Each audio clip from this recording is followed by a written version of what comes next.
जयपुर में बहुत महत्वपूर्ण ये चिंतन शिविर एक तरीके से कहा जाए भारतीय जनता पार्टी का होने वाला है। इसको लेकर वहां पे किस तरह की तैयारियां हैं, जानकारी दीजिए। की वजह से जो राष्ट्रीय पदाधिकारियों की बैठक थी वो पिछले 2 साल से नहीं हो पा रही थी। जयपुर के लीला पैलेस में ये आयोजित हो रही है। 5 बजे के आसपास बीजेपी के राष्ट्रीय अध्यक्ष जेपी नड्डा आएंगे और करीब 1 घंटे तक यहाँ पर स्वागत किया जाएगा। 15 द्वार बनाए गए हैं उनके स्वागत में।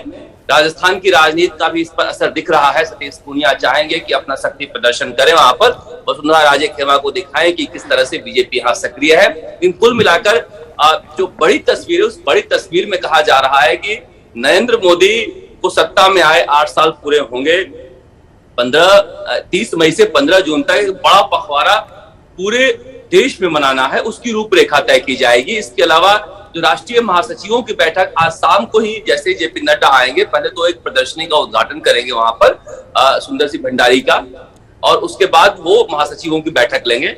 आज ही महासचिवों की बैठक में वो बताएंगे कल जो 20 और 21 को राष्ट्रीय कार्यकारिणी की बैठक है, पदाधिकारियों की बैठक, उसमें कैसे क्या रूपरेखा रखी जाए। सभी महासचिव अपने कामकाज को रखेंगे, जो भी जिम्मेदारी उनको दी गई है उसके बारे में क्या सफलता है, क्या असफलता है, क्या कठिनाइयां हैं, उसके बारे में चर्चा की जाएगी। खास फोकस गुजरात और हिमाचल रहेगा कि गुजरात और हिमाचल में कैसे पार्टी की तैयारियां हैं। लेकिन इसके अलावा बहुत सारी बातों पर चर्चा किया जाना है, जैसे कि 10 जून को राज्यसभा चुनाव होने हैं, उसमें क्या राज्यों में समीकरण है, अगर कहीं हम 1 सीट जीत सकते हैं और 1 सीट फंसी हुई तो कैसे निकालें।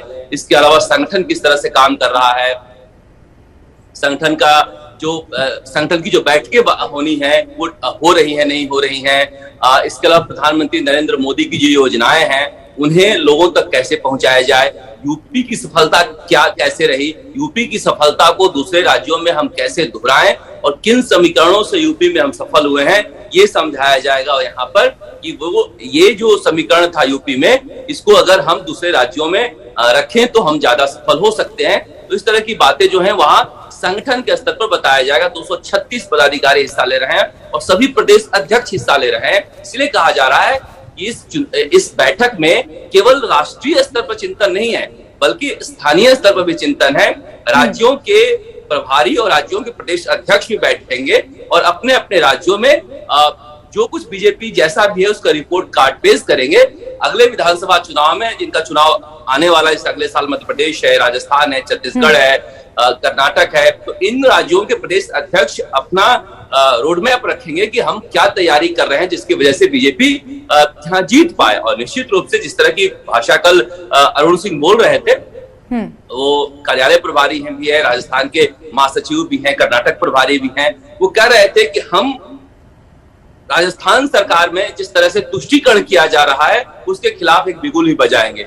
यानी ये जो कांग्रेस आरोप लगा रही है कि बीजेपी ध्रुवीकरण की राजनीति कर रही है, यूपी की शानदार सफलता को कैसे दूसरे जगह दोहराया जाए, उसकी मुझे लगता है कि रणनीति यहाँ पर बनाई जाएगी। जी कुल मिलाकर अलग अलग राज्यों के बारे में तो चर्चा होगी ही, लेकिन नजर 2024 पर रहेगी शरद। बिल्कुल 2024 पर रहेगी। मैंने पहले ही कहा है कि इसमें पूरा फोकस यह रहेगा, प्रधानमंत्री नरेंद्र मोदी कल 10 बजे वर्चुअली से संबोधित करेंगे और पूरा फोकस इस बात को लेकर है कि 30 मई से 15 जून तक 8 साल की सफलता का पखवाड़ा मनाया जा रहा है। तो जो बीजेपी के पदाधिकारी हैं, चाहे प्रदेश अध्यक्ष हैं, प्रभारी हैं, राष्ट्रीय महासचिव है, महामंत्री हैं, ये सब लोग किस तरह से 2024 की तैयारी करें। लोकसभा चुनाव उनके लिए महत्वपूर्ण है, लेकिन कांग्रेस से अलग इनकी रणनीति है। कांग्रेस सोचती है कि विधानसभा चुनाव अलग है और लोकसभा चुनाव अलग है। बीजेपी में एक जीत की भूख है, उनके लिए स्थानीय स्तर के चुनाव और लोकसभा का चुनाव दोनों बराबर जी जान से लड़ते हैं वो। तो निश्चित रूप से राज्य जीतकर ही वो केंद्र जीतेंगे। तो विधानसभा चुनाव के साथ साथ लोकसभा चुनाव पर उनका पूरा फोकस रहेगा। और प्रधानमंत्री नरेंद्र मोदी जब ये संबोधित करेंगे तो एक रोड मैप रखेंगे कि कार्यकर्ताओं को यहाँ पर क्या चिंतन मंथन होना चाहिए। जी